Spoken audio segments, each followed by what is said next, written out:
Sean ജോർജിന്റെയും PC ജോർജിന്റെയും സഭാ വിമർശനത്തിൽ പ്രതികരണവുമായി PK Krishnadas. PC ജോർജും ഷോൺ ജോർജും പറഞ്ഞത് അവരുടെ അഭിപ്രായം.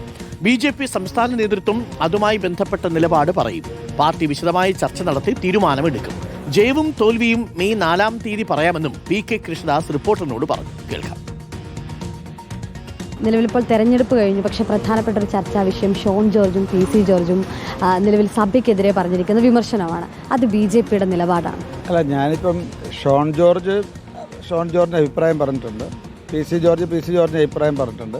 ഇതിനെ സംബന്ധിച്ച് പാർട്ടിയുടെ സംസ്ഥാന അധ്യക്ഷൻ അവരുടെ നിലപാട് വ്യക്തമാക്കും. പിന്നെ അവരുടേതായ അനുഭവത്തിൻ്റെ അടിസ്ഥാനത്തിലുള്ള ഒരു പ്രതികരണമാണ് അവർ നടത്തിയിട്ടുള്ളത്. ഇതിനെ സംബന്ധിച്ച് പാർട്ടി അക്കാര്യത്തെക്കുറിച്ചൊരു വിശദമായിട്ടുള്ള ചർച്ച നടത്തും. തെരഞ്ഞെടുപ്പ് കാലത്തുള്ള രാഷ്ട്രീയ സാഹചര്യം, തുടർന്നുള്ള രാഷ്ട്രീയ സാഹചര്യം, അതുപോലെ അടിയൊഴുക്കുകൾ, ഇതിനെക്കുറിച്ചൊക്കെ ഒരു സമഗ്രമായ ചർച്ച പാർട്ടിയുടെ സംസ്ഥാന നേതൃത്വം നടത്തും സ്വാഭാവികമായിട്ടും.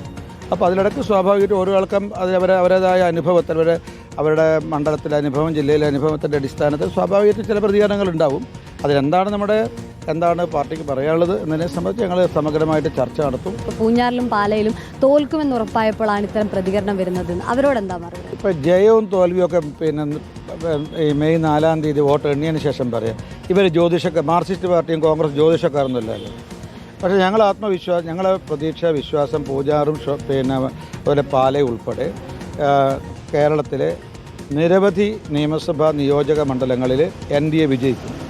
അക്കൂട്ടത്തിൽ എൻ്റെ മണ്ഡലമായ കാട്ടാക്കടയിൽ ഉണ്ടാകും എന്ന കാര്യത്തിൽ സംശയമില്ല. FCRA വിഷയവുമായി ബന്ധപ്പെട്ടുകൊണ്ട് സഭയ്ക്ക് ഇപ്പോൾ വീണ്ടും ഒരു ആശങ്ക ഉയർന്നിട്ടുണ്ട്. ഇപ്പോൾ ഒരുപക്ഷെ PC ജോർജിൻ്റെ അടക്കം വിമർശനത്തിൻ്റെ ഭാഗമായിട്ടായിരിക്കാം. അപ്പോൾ അത്തരത്തിലുള്ള ഒരു ആശങ്ക പരിഹരിക്കാനുള്ള നീക്കം അതുണ്ടാകും. സ്വാഭാവികമായിട്ടും FCRA എന്നുള്ളത് ഒരു മതങ്ങൾക്കോ ഒരു വിഭാഗത്തിനോ എതിരല്ല. സഭ എന്നുള്ള നിലക്ക് ആശങ്കയുണ്ടെങ്കിൽ സ്വാഭാവികമായിട്ട് അവർ നമ്മുടെ ബന്ധപ്പെട്ട അധികാരികൾക്ക് മുമ്പിൽ അല്ലെങ്കിൽ പിന്നെ മന്ത്രിമാർക്കോ ബന്ധപ്പെട്ട നമ്മുടെ ഭരണകൂടത്തിന് മുമ്പിൽ അവർ ആശങ്ക അവതരിപ്പിക്കുന്ന സമയത്ത് സ്വാഭാവികമായിട്ടും എന്തെങ്കിലും അങ്ങനെയുണ്ടെങ്കിൽ സ്വാഭാവികം പരിഹരിക്കുകയും ചെയ്യും. വീഡിയോ ജേർണലിസ്റ്റ് വിനയൻ രാജനൊപ്പം reporter Sunisha Ayyallur, in reporter Thiruvananthapuram.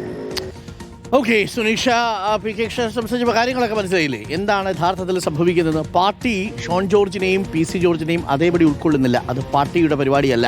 മാത്രമല്ല, ഒരു ഭാഗത്ത് ക്രിസ്ത്യൻ ഔട്ട്റീച്ച് പരിപാടി നടത്തി എങ്ങനെയെങ്കിലും സോഷ്യൽ എഞ്ചിനീയറിംഗിൽ ഒന്ന് കരപിടിച്ചു വരുന്ന ഘട്ടത്തിലാണ് PC ജോർജും ഷോൺ ജോർജും വന്ന് വെടിപൊട്ടിച്ചത്. അവർ പ്രതികരിക്കാനുള്ള കാരണം ക്രിസ്ത്യൻ വിഭാഗത്തെ കൂടെ നിർത്തുമെന്ന് ഉറപ്പ് കൊടുത്തിട്ടേ FCRA ഒക്കെ വന്നു കഴിഞ്ഞിട്ട് പെട്ടിയിൽ വോട്ടില്ലെങ്കിൽ വലിയ പ്രശ്നമായിരിക്കുമല്ലോ. അതിനൊരു മുൻകൂർ ജാമ്യമായിട്ട് എടുത്താൽ മതി, അത്രയേ ഉള്ളൂ.